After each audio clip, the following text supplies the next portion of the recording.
This is Oakcast, Island Gateway to all things geek, and it's Hebridean Hammerlock tonight. Tonight we've got a very special guest, the man, the myth, the mullet, the legend, that is Julez Bradley. Thanks for coming along, mate. Thanks for having me. I appreciate you guys having me. Oh, no at all. And so with that, as always, Graham, welcome back. It actually has been a while since we've spoken. Usually we're saying that sarcastically because we're doing these shows. It seems like every other. Yeah. It's been a few weeks spoken. So how are you doing, Graham? Yeah, not bad. Just looking forward to having a good chat. Lost an hour in my bed, but joys of daylight savings changing to summertime and all of that stuff. So with that, you're the wrestling man here, Graham. I will hand over to you to kick things off. Cheers, Cal. We always start in the same place, Jules. First of all, thank you for coming on. How did you get started in wrestling? That would be my brother-in-law, Max Dawson. He was trained at the Dory Funk Academy here in Florida, or as we call it, Florida. We made that prerequisite earlier. It's pronounced Florida. Yeah, he was trained there and had been doing it for a few years. And whenever I finally had enough of what I was dealing with in the real world, so to speak, I decided to hit him up and be like, "Hey, man, how do I do that? I want to, chase my dreams." We're all fans of it first. We all grew up watching it. We all grew up loving it. But I quickly realized in my 20s that I just wasn't going to hold a regular job. I got in a lot of fights all the time. I always work construction and kitchens, and it's kind of like a part of those cultures too, but like you don't get to keep the paycheck, whereas wrestling you do. So when you were a kid, when you were taking your steps in, who were the guys that inspired you? Oh man, so I'm spoiled rotten as a Florida kid. I would bump into the Rhodes family and terrible. Hulk Hogan had the shop down there in Tampa. You got, NXT's right there in Orlando. You've got a lot of the old legends and stuff have property or even families or originally from Florida. So like it was nothing to like bump into Macho Man growing up at the grocery store or you know what I mean? It was just, I didn't even realize how spoiled I was with wrestling growing up. It was nothing to go to the local VFW. And I'm going to give my age away here a little bit, but when I was growing up, it was the dying days of the NWA. And so I was lucky enough as a little kid that I got to see people like Dusty Rhodes, Ric Flair, Sting up close and personal at, bingo halls and gymnasiums right before old Ted came along and offered to buy it all. Yeah, I was just raised in it, man. Raised them up as a Floridian. We got 3 R's here in our curriculum, and that's rodeos, racing, wrestling, baby. Was it the NWA style that really captured it for you? Because I'm thinking when I was a kid, we had little bits of exposure to it, and I always preferred. There was just something a bit more gritty about the NWA. Less flashy. Yeah, so I was always, like I said, always raised around it. And I mean, as a kid of the 90s, I was definitely more drawn to like ECW.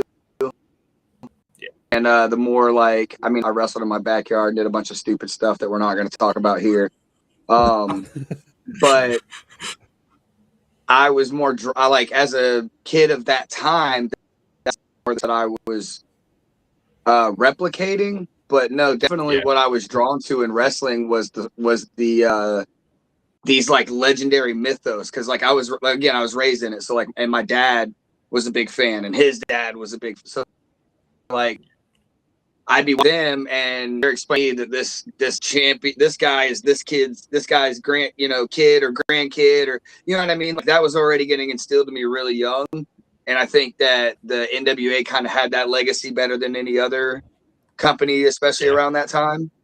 And to the point of Ted coming and buying it up and bringing in all the New Japan guys and the luchadors and everything like that, that only added to that. You know what I mean? Those legendary, legacies that were left behind, and these lineages that had branched off from them. And so that's kind of always intrigued me, as weird as that is. But yeah, like these, wrestling's a soap opera at the end of the day, and yep. It's power struggles between these families that kind of like on the grander stage kind of always held our attention more than, what was going on inside the ring, or at least for me. Yeah. But no, as far as my style goes, yeah, no, man, I was jumping off of fences and glass tubes. I was a stupid 90s backyard wrestler. Do you want to jump in? I think we've all been there.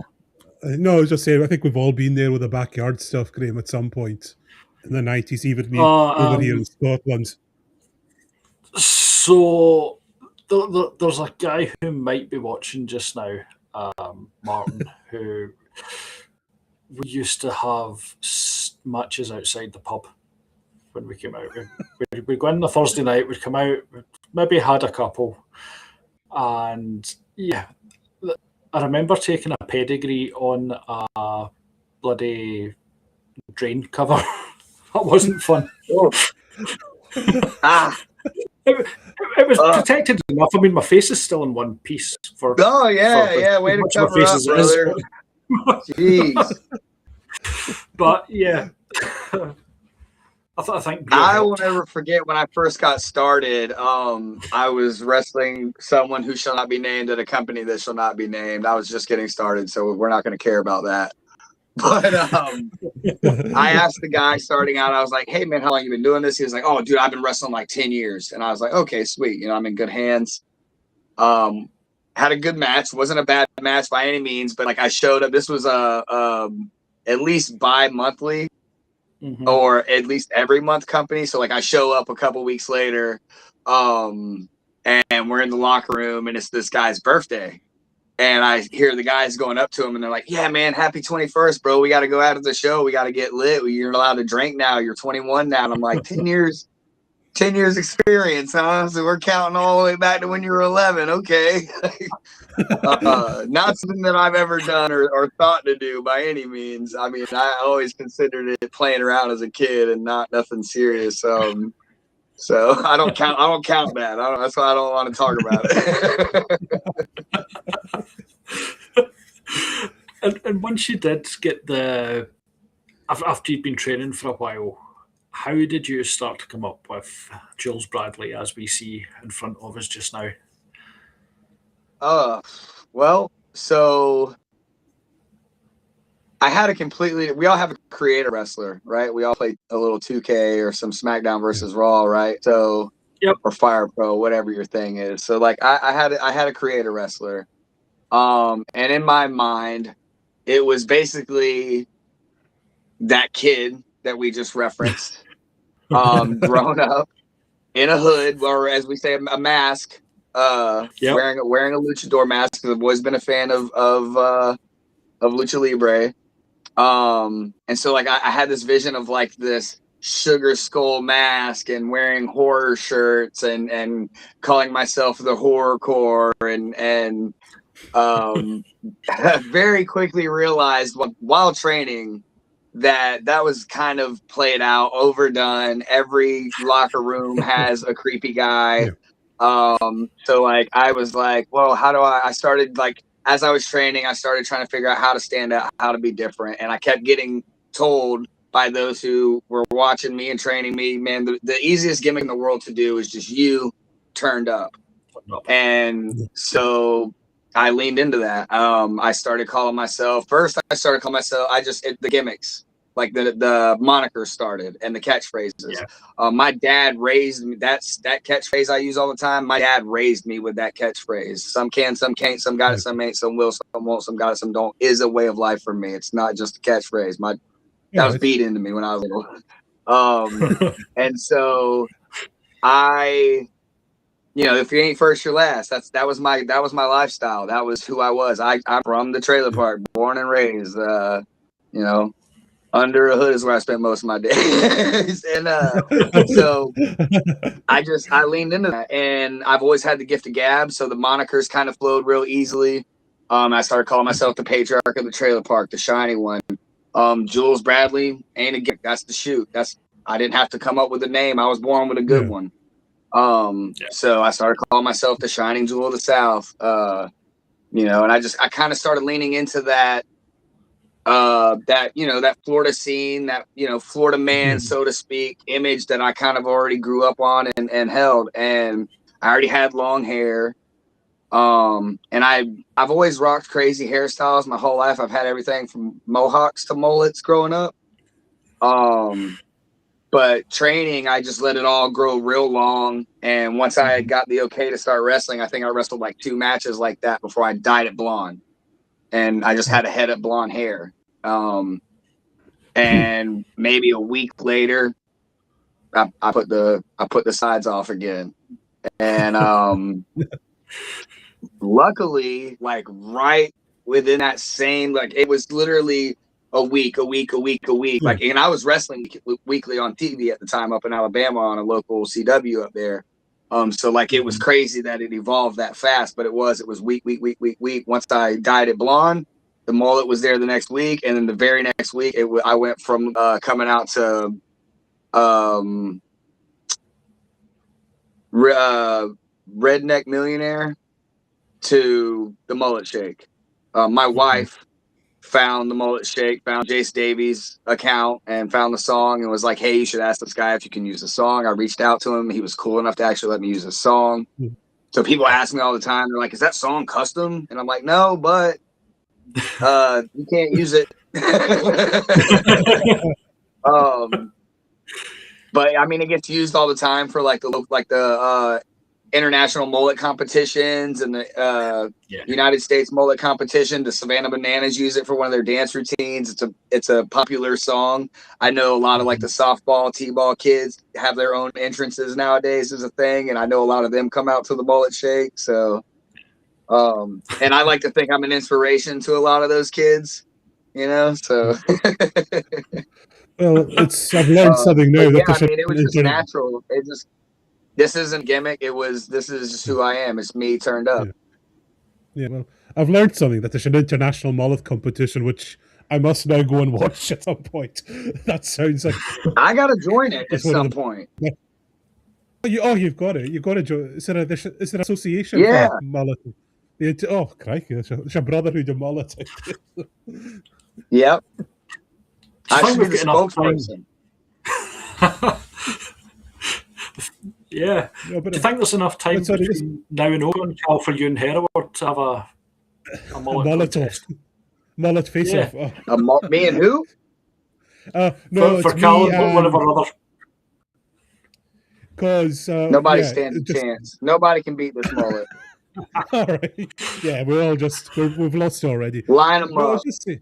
But I was just saying that what's so interesting about your character, like we spoke briefly before we went on air, like my girlfriend, she's not been into wrestling. She's from Poland, so there is wrestling there, not a big culture. But even when she looked at your picture, apart from obviously first thing they say is the mullet, but even she got it straight away. He's from Florida, and people at my work that are wrestling fans, because they know that I do this show.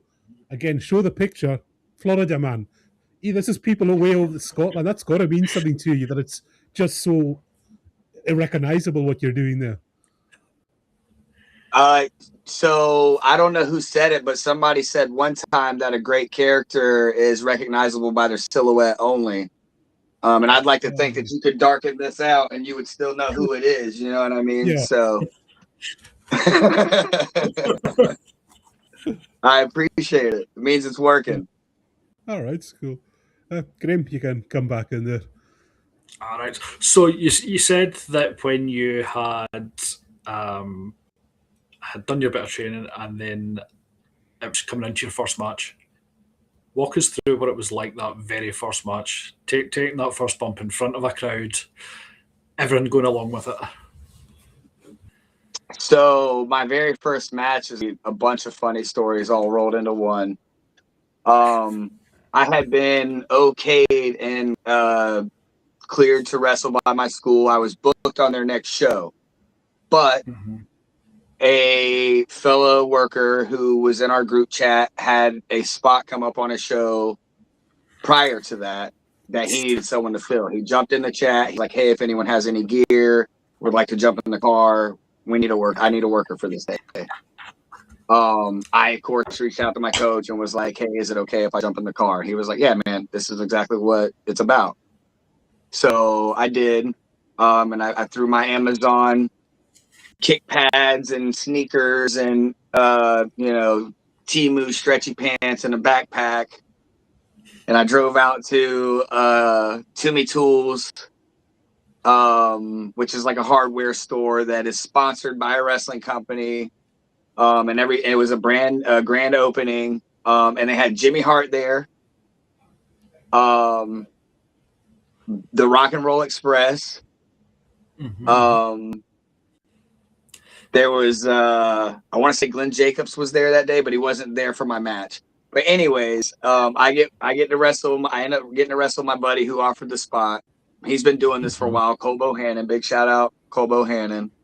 And so I'm nervous. I'm shaking like a leaf in the back, and I go up to him like, "Hey man, what do you want to do out there?" And he goes, "Oh, don't worry about it, man. We'll call it out there in the ring." I'm like, "Oh God." So we go out there, and I just commit to poking him in the eyes, raking his eyes, running his eyes across the top of the rope, fish hooking his eyes. Eventually to the point where Ricky Morton shouted from the crowd, "Kick him in the balls!"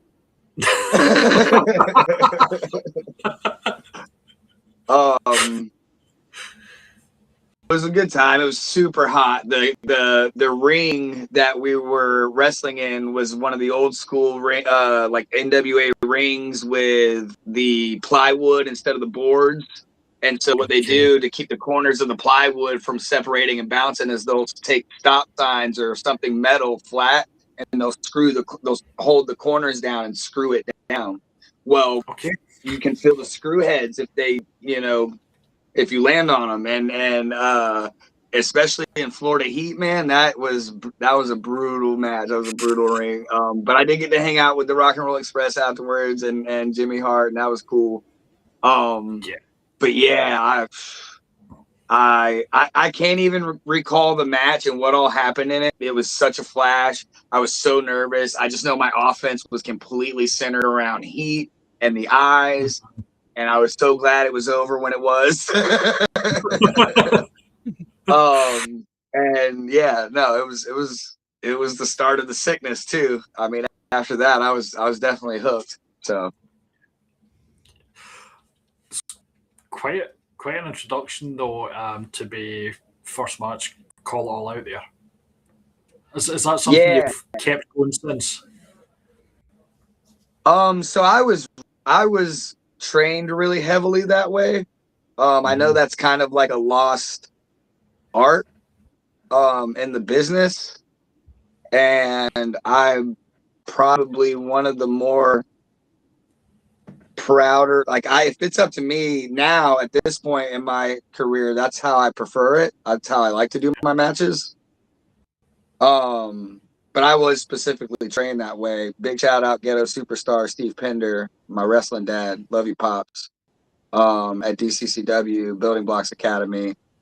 He's very old school, and I would show up to training not knowing a lick of anything, and I was the crash test dummy. Everyone would line up to drill, and it was, come here, Jules, we're going to run a drill with you. And he wouldn't even call me Jules. He'd call me another name we're not going to use here.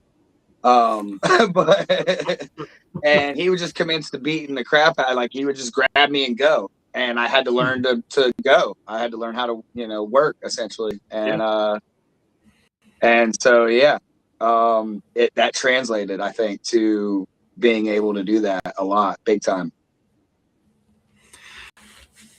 Is there a big difference going from a home state crowd to, say, work in Georgia or somewhere else where there's probably a bit more dislike of Florida?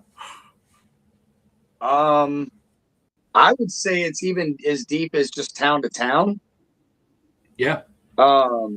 don't let indie wrestlers fool you. They're not as popular as they like to pretend to be. Just because you're big name in Jacksonville, Florida, don't mean you're anybody in Orlando or Tampa or and they're all very different crowds. Every crowd I've ever wrestled in front of has been very different. But yeah, I mean, there's definitely different feels to different areas. Florida is the craziest because literally Florida is a tri-state in and of itself. You know, you go too far south, they say you're back up north again. The middle of the state's kind of, swampy, hillbilly central. And then you got the beaches and Panhandle that are a completely different area all their own. So just in Florida alone, you can drive 2 hours and be in a completely different territory that requires a completely different mindset. Versus I can go to Georgia, Alabama, and, pretty much the panhandle of Florida, and everything that works in one is going to work at the other. It's just, it's kind of more regional to an extent, like you would think it would be. When I wrestled up in Jersey, it was reflective of Jersey. They wanted what you think Jersey would want. And when I wrestled in Alabama, it was reflective of Alabama. They wanted what you think Alabama would want.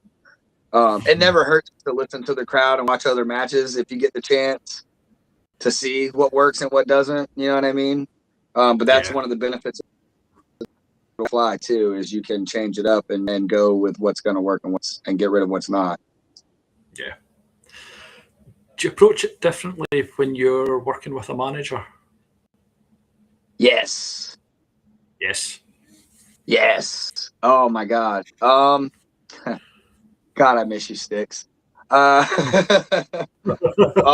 one of the benefits to having Sticks when I first got started was that I didn't even have to do a lot of my talking. Not just as far as bookers and promoters go. I mean, something that was different about, and this is something else that I'm spoiled with, something that was very different about my manager versus a lot of others was that he was making a point to get us bookings, making all the time, create merch. If I show, if we had to leave a little early, was the one explaining. If I had a vet who was trying to big time me and he knew I knew better, but I didn't need to say nothing or want to say nothing to ruin my image, he had no problem stepping on toes and being like, "No, that doesn't work." Around was godsend. I hope he's watching this. Miss him. He's been really busy, life, and so I've had to kind of learn to work without him, and I've been going through it without him. But no, one of the things that was coolest about having Sticks was we could work face or heel either way. And a lot of people don't think of a man like a baby face, and I know I'm pulling the curtain back here and the boys are gonna get pissed, but I don't care. But a lot of people don't think of a baby face as like having a manager. You know what I mean? It's different if maybe it's a valet or whatever because Macho Man, but like one of the cool things about Sticks was that if I was a good guy, he was really good about staying out of the way, letting me have my moments. And really good at drawing. We would do the spot where, I'm down and out and he's trying to get me up, cheer me on. And my opponent would come and just mush him down to the ground or take his sticks from him or something like that. And that would always garner that little extra. And then as a shit heel, I would use him I'd pull a ref and I'd use him to get pretty much all my heat. And then we would pay it off by me like going to the outside and the guy moving out of the way and I'm smashing sticks into the concrete or something stupid, So there's plenty of drive homes where he's like, "God dang, man, I'm glad you're light as a feather because I got to catch you like every weekend." But yeah, definitely completely different approach. If I had him with me, I would always make it a point to include him somehow, some way, You know, he's not out there for no reason. You know, just like a referee, you got that guy there, you might as well use him. You know, that's an extra body that you can play with out there to do it. You know. Mm-hmm.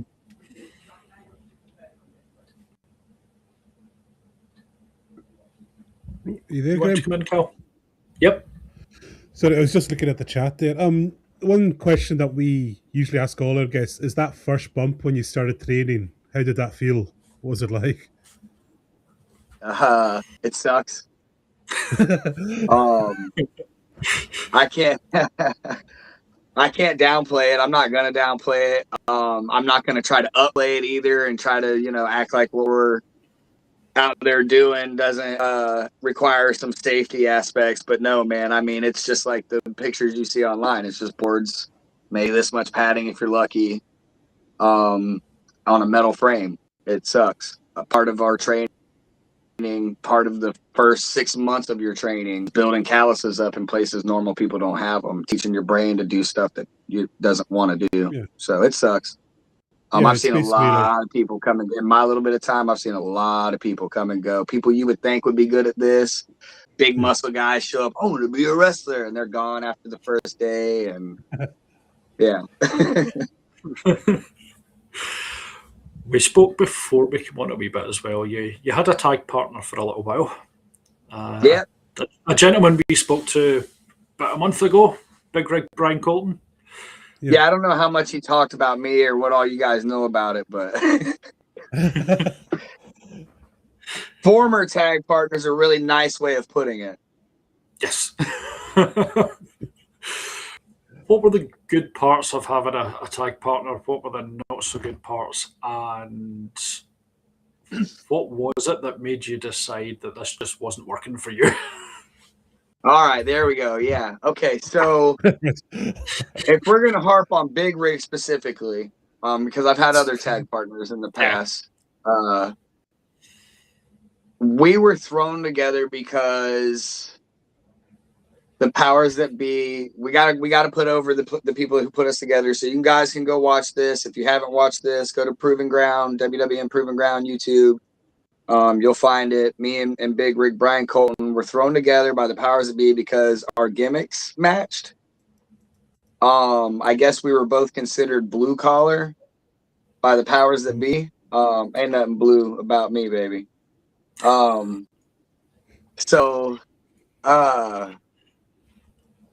I mean, I tried to make it work. I don't want to do too many spoilers, but it just wasn't. And so I decided to take matters into my own hands and kind of fix what I thought was broken. And that led into something else. And you can go catch the full thing at Proven Grounds on YouTube. It ends in a pretty cool street fight. I'll say that. Oh, well. Did hanging out with the Rock and Roll Express give you any insights for tag work? So one of the cool things about what I've been able to do in the time I've been able to do it is I've been able to be placed in a lot of cool. I've been surrounded by some of the greats and a lot of cool locker rooms, places people don't normally get to. So yeah, I would say I've definitely benefited from picking the brains of those who came before me, especially the legends, has paid dividends. The Rock and Roll Express helping me with tag is as a story, none that I can think of off the top of my head. Definitely gone to Ricky for, like, you know, pointers on single stuff here and there anytime I thought, you know, he had a chance to watch my stuff. He loves my hair, obviously, but yeah, I mean, so when I was tagging, the couple times I've been beneficial enough to tag, it quick. It was there kind of been like one-offs. So I've gotten to tag Brian Colton. We wrestled together for about 3 shows as a tag team. I think 4 maybe tops. And so I was able to get advice from, like, you know, the locker room of that you know, company and there. But like as far as like the Rock and Roll Express goes, while I was tagging, being around me, not really. I did tag Carson Case, partner Carson Case, and I was vis-a-vis, you know, his mentor John Davis and stuff was kind of trying to help us out from the outsides, and I would always make it a point to listen to anything Carson had to say because he's been doing this longer than me and is a incredibly genius mind at this. One of the people I know in the business as business goes. So honestly, like, and we're both very creative, so like we would just sit on the phone or in the ring and we would just like come up with stuff all the time, and we would throw away more than we would end up using, you know what I mean? So no, and honestly it's crazy because I love tag team wrestling. Tag team wrestling is my favorite wrestling, and I've always wanted to be a tag team wrestler, but everyone always like tells me, bookers, promoters, my wife, my coach, everyone's like, dude, you're a singles competitor, to get it out of your head, you're never gonna tag team. And I'm like, dang it. I love tag team wrestling.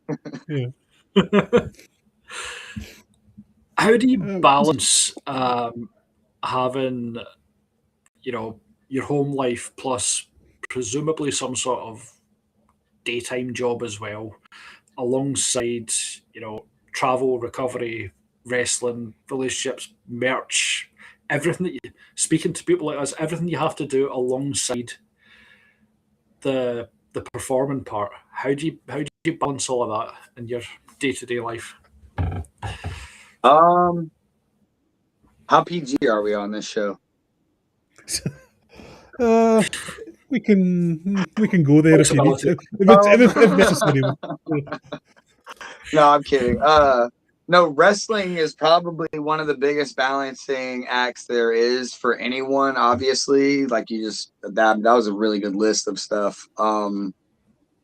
I think the only thing you might have left off of there was emailing bookers.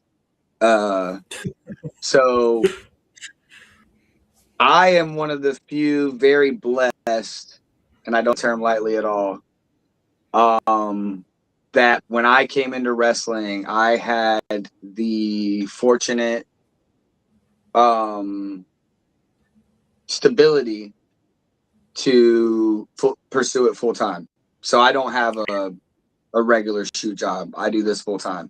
So every single day is exactly as you just described. I wake up, I make sure I'm getting my protein and my calorie. You know, I gotta watch my macros. I gotta go to the gym. I gotta recover. I gotta shoot 25 emails every day so I can get left on red 20 to 25 times and maybe one no. I have to constantly try to figure out how to build sponsorship packages, not just for myself, but the companies I work for. I got to constantly stay in contact with the companies I work for to make sure that I'm delivering on the product that they're paying me for. I go above and beyond to make sure that I don't cancel bookings. So I stay on top of my calendar and I make sure that I'm promoting the shows that I'm on in order, and I make sure that I'm cutting promos in order. I'm very much social media aware. This is not the 80s and 90s. It's not as like it used to be. Your 90% of your work is right there on your phone. And so I'm on there every day, you know, sharing, going through and interacting with fans, putting stuff out there, trying to make sure I have posts to promote and push. I tend to use mine specifically way more professionally than a lot of guys too. I won't share memes and stuff like that. Like I'm on there specifically for business. I don't really do social media like that. So yeah. And then, I also do have a family. I got a wife and a kid and a dog that I love very dearly. I take my dog on a walk priority number one. My dog goes on a walk every day. All right. Yeah. It's a 2-hour walk. It's the most relaxing. I live in the middle of BFE, and we go down a long road, down another road. You know what I mean? So, that's priority number one. That's part of that recovery. And then everything else kind of just falls into place from there. But yeah, a lot of time in the gym, a lot of time spent on hair care. You don't just get a sweet mullet like this without a lot of time spent on hair care. A lot of money on that. So, and then merch design, I'm super lucky in that too. I have several people who work with me on that. My wife, I'll get to that in a second. My artist, Jason Cagle, Sandman Arts. And then the guy who actually does the work, Wayne Dennison at Unforgettable Vision. a blessing, a godsend, my guardian angel. Just all I got to do, if I'm not lazy enough or distracted enough, I just got to log into my account, and he's got a plethora of stuff for me to go through and go, like it, don't like it, don't like, you know. So I'm just super blessed with a super powerful community around me. I've been very fortunate and also picky about who I surround myself with. And that's been the most beneficial to me. Now back to my wife, she's the anchor to all of this. While still maintaining her full shoot job and being a mom and everything, she's taking time to make sure I'm at every booking. I'm not overbooking. My merch is, you know, to Mullet standards and at my merch table at every show she can be at. And, you know, she's the one who found the song. She's the whole, without her, dude, there is no Julez Bradley. So she's numero uno when it comes to that question. Awesome. Carl, do you want to come in? No, it's just how old am I? This general observation with a lot of the indie wrestlers, a lot of them they've resisted the temptation to use AI, you know, for their art and all that. I mean, is that something you're quite proud of as well? That it's all authentic with you, basically. No, I use AI. I have AI. I have AI art. So let's talk about, if you guys don't mind, let's talk about my opinion on AI. So anything with AI that I've ever used, I go out of my way. If it's not mine, I go out of my way though to try to authenticate it somehow by adding my own touch to it. I've never once used AI solely. So now that being said, I guess there's some authenticity to it, but I refuse to say that if I download an image from AI, it's an image from AI, and I have no shame in that. I hope we can get to a point. If I'm gonna get theological for a second, if I hope we get to a point where we can work hand in hand with our tools and not be afraid of them, and use them for the betterment of humanity instead of the destruction of it. That's kind of my opinion on that. So if AI is smart enough to figure out how to not use water as a cooling system, and we don't use it to build missiles instead, then should be okay. But that's completely up to us. Now that being said, I'm not anti-AI, obviously. I don't go out of my way to use it. But I have had people like fans and stuff who will make me art, send me art, and it's obviously AI. And I'm not want to sit here and bash a dude who went out of their way, spent time of their day, their kid, whoever, to make me something, however they made it. I very much view it as a tool. Just like, you know, when we decided to make making clothes easier, we invented the cotton gin and got rid of the old system for that. You know what I'm saying? So that's kind of how I look at it. Writing sucked, so we invented the printing press. It's like that for me. It's one of those arguments for me. All right, it's just an interesting discussion because we obviously creatives and wrestlers are creatives themselves, I think. So yeah, and it's very contrasting. Like you're one side of the fence or the other. There doesn't seem to be anyone who's on the middle trying to dodge the question. That's for sure. It's a very polarizing topic. That one is. We have used it in the podcast to assist with things. We've never used it, as I always say, as a means. Like I've never just taken like myself and Graham's voice. Oh, gee, can't do an episode this week, right? Just give us a script about something on the internet like nerds do, but it's right. And I think that is the difference. Honestly, I think that's the difference between using it as a tool and using it solely as, you know, people get angry. I think if you're going to get angry, that's justifiable. If it's your only means of doing anything, you wouldn't have a lick of creativity or artistic ability otherwise. That's a little different versus an artist who's using it as a new paintbrush. Yeah. Almost like the sampling approach to music, I guess, where you're taking little bits of something else and combining it for something new that's got your own spin on it. Yeah, I mean, so a good example of that is like people using it to create beats and music to sell to hip hop artists. Yeah. I mean, if you don't know what you're doing, then your beats aren't selling. Yeah. You can sit there and create all day. You know what I mean? But if top hip hop artists are buying what you're selling and using it, well, then now it's different. Now all of a sudden your skill is a part of the process, not just the tool. You know what I'm saying? Yeah. Yeah. Just to the wrestling itself, all the wrestlers. What's in the ring the biggest mistake that you managed to turn around on the spot? Like something it didn't pull off, but you managed to somehow make it work. You managed to sell it. What's your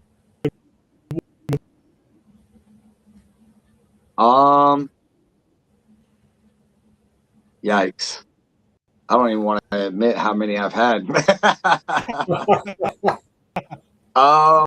I honestly, okay, so I'm not the one I'm most proud of, because there's a bunch I'm not proud of too, right? Like there's plenty of times where I've slipped on a banana peel and couldn't cover it up. But one I'm most proud of actually was probably this last weekend. I was getting up on the apron of my entrance and I slipped and landed on my butt right on the apron, played it off. Like, luckily I didn't take a nasty spill. Nasty enough that I couldn't, you know what I mean? Just enough of a slip that I could land on my butt, throw a little pouty tantrum, and then play it off, getting in the ring, trip over the rope, and keep it goofy for the rest of the match. And it kind of just all well flooded together. And then there's that one is probably a proud moment, but then that one's a little easier. Moments like that are easier. So like a big one, I guess I didn't think about this, but there's been a few times where I'll go up to do the old school with the intent of not necessarily getting it off. I'm really pulling the curtain back now. There's been a couple times where, like it's planned for me to not get that off. And luckily I'm able to read it and the other guy's able to read it in time where, like, if I'm not stable enough up there or I'm not confident enough up there, they can do it in a quick enough time and I can sell it in a quick enough time that, like, it looks natural. You know what I mean? Yeah. So yeah, there's a few, but I guess I'm most proud of that one this last Saturday because yeah. Right on the apron in the entrance. First time for that one. A move that you thought you could never pull off that you could do now that you're quite proud of? Everything I do. Is it? Yeah. When I first got started in this, I was 34. Now when I was a kid, like I said, I loved Lucha Libre and I did all the crazy flippy stuff. But like when I started wrestling at 34, I had a much deeper appreciation and understanding of Catch as Catch Can, and Daniel Bryan and all them had just done their thing. And so, like, I really thought I was going to come in and be like Zack Sabre Jr. and just wrestle. And really, truthfully, if you go back and watch like my first couple matches, that's who I was as a wrestler. I was a wrestler. And I very quickly started, like, we all get addicted to that dragon and chase that dragon. But once you get one pop, you want the next pop. And so you keep trying to, and I very quickly got away from hammerlocks and headlocks and got to, not just the character work and stuff, which does wonders in and of itself. I'm also not one of those guys who's like, oh, less is more either. To an extent, I think there's a fine balance of making sure you're appealing to protecting yourself and everyone in the ring with you, but appealing to all audience members, no matter where you are. So, gosh, man, the first time I did a moonsault, I had never practiced one. I had never done one. It was my second match ever. And in the back, the guy's like, you missed something. What if you miss something big right here? And then I take advantage. I was like, what if I miss a moonsault? And he's like, have you ever done a moonsault? He knew I had never done one because we trained together. And he's like, are you sure you can do that? And I was like, yeah, man, no problem. Went up there and did it first time. No problem. And then it was kind of a spiral from there where I'm gonna do an outside dive right here. You sure about that? You ever done an outside dive? No, but I'm gonna do it. I'm gonna do it tonight. I'm gonna do one tonight. I'm gonna do an outside dive. And it just kept spiraling. And now you do Hurricanrana's head scissors, crossbody. I'm nothing what I thought I was going to be as a professional wrestler as far as my move set goes, for sure. So everything Are you actually doing the move set that you had as a creator wrestler in the early 90s? Yes. If it's cool, yes. I'm doing it. I don't care. Yes, unfortunately, yes. Is there... On you go, Cal. I was like a wee bit off. The last person we had on here, the last wrestler, Ruby, and she was talking about wrestling as therapy and how it boosted her mental health. And she was actually disabled when she started. Do you believe it? Wrestling, get up there, you had a bad day, you're going through a bad time, just get in the ring and work it out to you. Oh, sorry. Excuse me. No, you're good. So I mentioned recently, and this isn't something I've talked about a lot, but I've gotten more comfortable talking about it. And the more recent interviews and podcasts and stuff I've done, and that's all thanks to Hound Dog, Puerto Rican Hound Dog. He has a very similar story, and him telling his inspired me to kind of come forward about mine. So I had mentioned earlier about finding wrestling and how I was kind of sick and tired of the real world. I had a really good job. I was making really money. I had no problems to think of that would immediately have made me sad or anything like that. I just was the epitome of burnt out. And I walked home one day when nobody was home, and I stuck my gun in my mouth and I pulled the trigger. And luckily for all of my family jewels and fans out there, the gun jammed. And I still have the bullet to this day. I had a really rough night, and it was probably within the next couple of weeks I was finding wrestling. That's why I reached out to my brother. I was looking for something, anything. Yeah.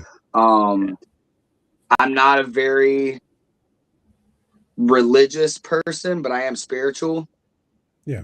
So it did mean to me, like, there's something, like, if not, then why am I, like, there's something more, obviously, or it would have worked. Yeah. And luckily I found the greatest people in the world that I could have. Not only did wrestling save me, Steve and Vanessa Pender saved me. DCCW is not a wrestling company. They're a wrestling ministry. And so they were two of the most loving, beautiful people I could have been put in the hands of, thanks to my brother. When I reached out to him and asked, hey, man, how do I get into that wrestling thing? He could have told me to go to the same school he went to. He could have told me to go to a million schools. And he didn't. He told me to go there, and that's where I ended up. And so I'm definitely one of those wrestling saved my life guys. Yeah, it just keeps to see coming up on this. It's always a recurring theme, like how all the indie wrestlers just given this stuff. Like, if you listen to Ruby, like, she was basically, she had walking sticks, and she was very overweight, and she just went to and just said she's found it in wrestling. Also, over this down point, they find wrestling, which is, considering the way wrestling's large parts of society, folk realize the power it has. Right. And then my manager Sticks is another prime example of that. He was born with cerebral palsy, and has struggled his whole life, and wrestling is the one place he can be, accepted and not just accepted, but powerful. You know what I mean? He's a whole different entity in the world of wrestling. Yeah. So I actually wrestled yesterday. This is just to speak on that even further. I mean, this is coming out the weekend of my mother's passing. My mom passed away on Friday morning. And so I was literally at a show yesterday, surrounded by family, surrounded by the brothers, And that was probably the best place for me. Doing this right now is helping keep my mind off of that, helping me, you know what I mean? As soon as I get done with this, I got to go write up an obituary. But here I am in the world of wrestling right now. Yeah. I'm going to come in there. Yeah, I think for me that the thing about wrestling that people who don't get it just don't understand is its connection through storytelling, like any other medium. Yeah. But there's something about, I don't know what the word I'm looking for is. There's something a bit more real about the stories that are being told, despite we all know, it is what it is. But there's something about that, because you don't get it with any other sport, I think is what I'm trying to say. You can go and watch whatever sport you like. You don't have that same connection between the performers, the sports people, and the crowd. And even between the people themselves, if you see what I mean. Oh, 100%. I think I called it earlier, wrestling's a soap opera. You're here for the stories. You're here for the dynamics. You're here for maybe that one character that you connect to more than anyone else because they remind you of them. They're going through the same hardships in the story at the time that you might be going through, stuff like that. So 100%. Yeah. I have a shirt, kayfabe clothing, to put them over for a second. Wrestling's real. People are fake.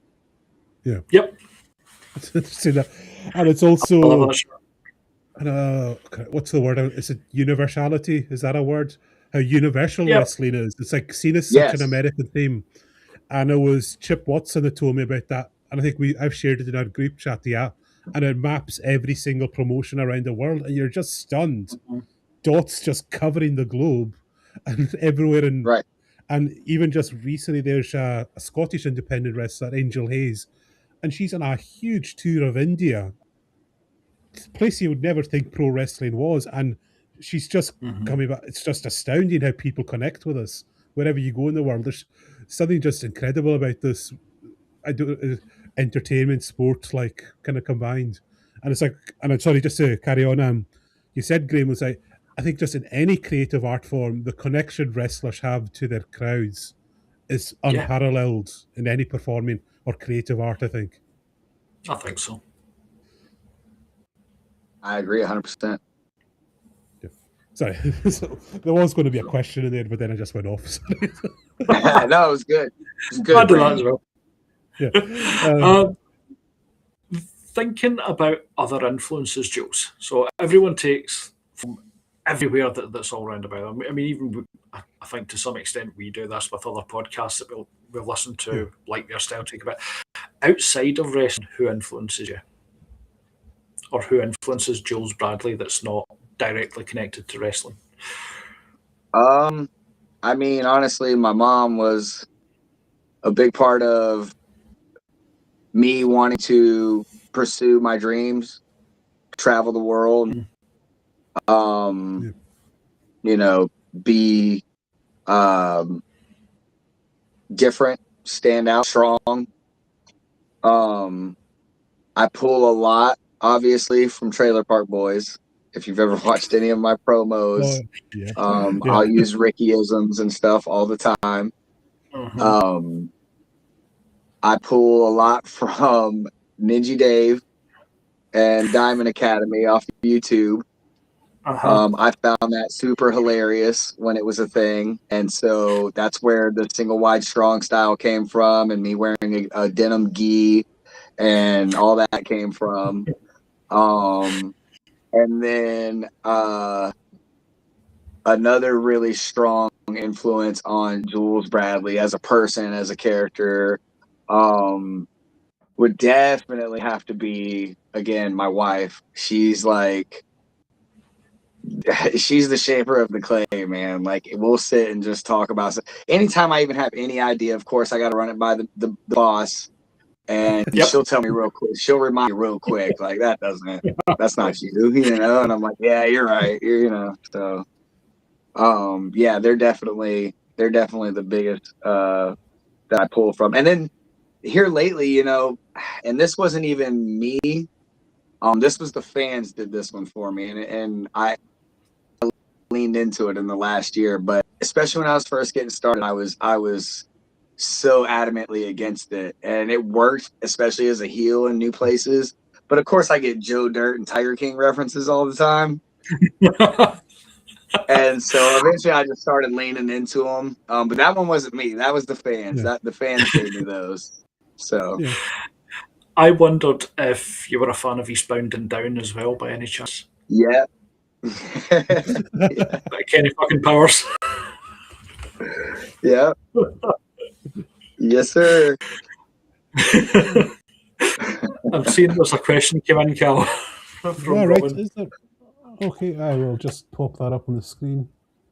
I've never yeah, thought of okay, good. mullets as like a country boy or like a redneck thing, because I grew up watching Red Dwarf, and I was like, Lister has the sickest dreadlock mullet in the world.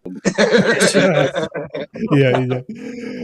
Robin, nice to hear from you. Robin's our editor as well, so big props to her. All the great work she does. She said she just wants to know what hair gel do you use? So I use a mix of like a couple different things. So I use a lot of shea oil and cocoa butter, and then to help keep the pomp up, that is like I'll use like homemade essential oils mixed in with petroleum jelly. So basically just what's the grease you get in the thing? Vaseline. Yeah, but I get the cheap version. I never get Vaseline because it's expensive. It's got a name on it. So that, and then like I have a little tin that I'll put some of that in, and then I'll mix some essential oils in there with it and kind of mix it up, and so that way it's not just grease in my hair. It has a nice smell to it. But that's how I keep the lift. That's the lift right there. We're coming up to time, Grim. So do you have a last question for Jules? But I'll ask this one I always ask. What are the goals? What's next for Julez Bradley? Maybe buy a house up in the hills. To quote it, maybe a couple leave it Sam in the will, baby.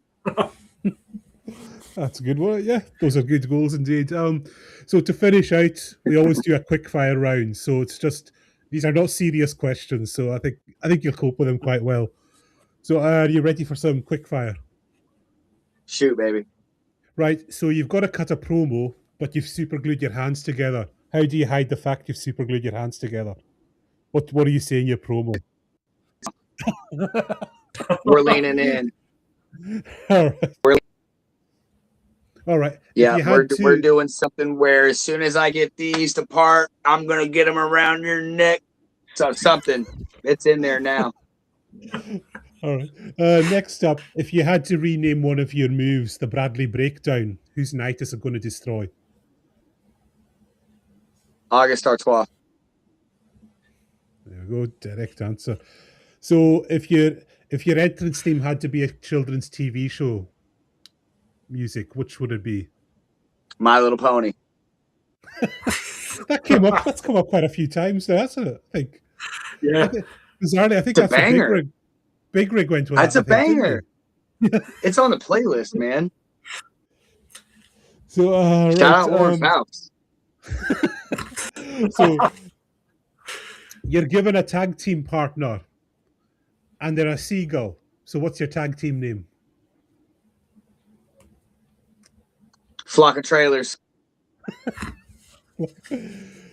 So what's the least wrestler-like snack you would demand to have in your changing room, or you have demanded? Oh man, yeah, I'm not. Even though I manage all that, I'm not guilty of loving some Waffle House or McDonald's. Probably some ice cream, some McDonald's ice cream, because the machine wouldn't be broken. All right. If you could suplex any fictional character, who would you do?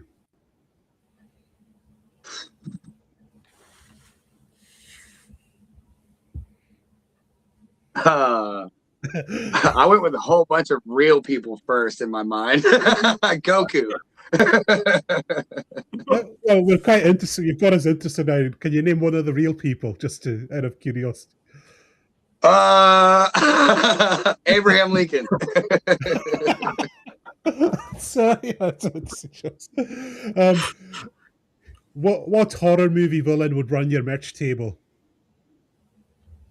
It'd have to be the Scream mask. Any of the Scream guys, Okay. preferably Matthew Lillard, because he'd make the most money. Okay. Mhm. If you had to name your finisher after a household appliance, what would you choose? The can opener. Okay, that's a good one. Yeah. So you're forced to wrestle in an outfit inspired by a single emoji. So which emoji is it? The poop emoji. And here's one. If you had to cut a promo using only lines from 90s pop songs, what chorus is going to be your catchphrase? I want it that way. And finally, last one we ask all our guests, would you come to Scotland? Would you like to come to Scotland someday? I'd love it, man. I want to Oh, come yeah. visit so bad. We talked about this.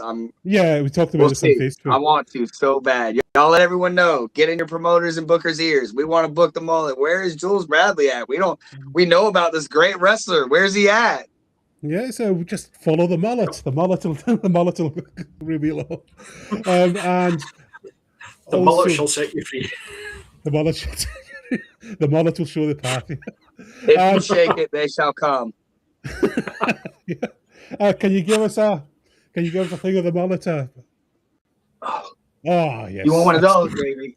Yeah, that's what we had to, Graham. Come on, there's no way we could let it like that. And Yeah, missed opportunity if you did. Yeah, if people want to reach out to you or get your merch, where can they go? So if you want to buy my merch online, make sure to hit up unforgettablevision.com/Julez Bradley. Unforgettablevision.com for all your merch needs. There's a ton of wrestlers on there. Go check us out. Yeah.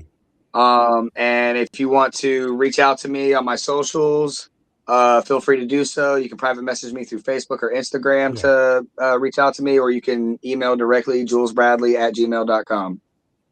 Oh, great. And Graham, your final thoughts there? It's been an absolute pleasure having you on, Jules. Thank you.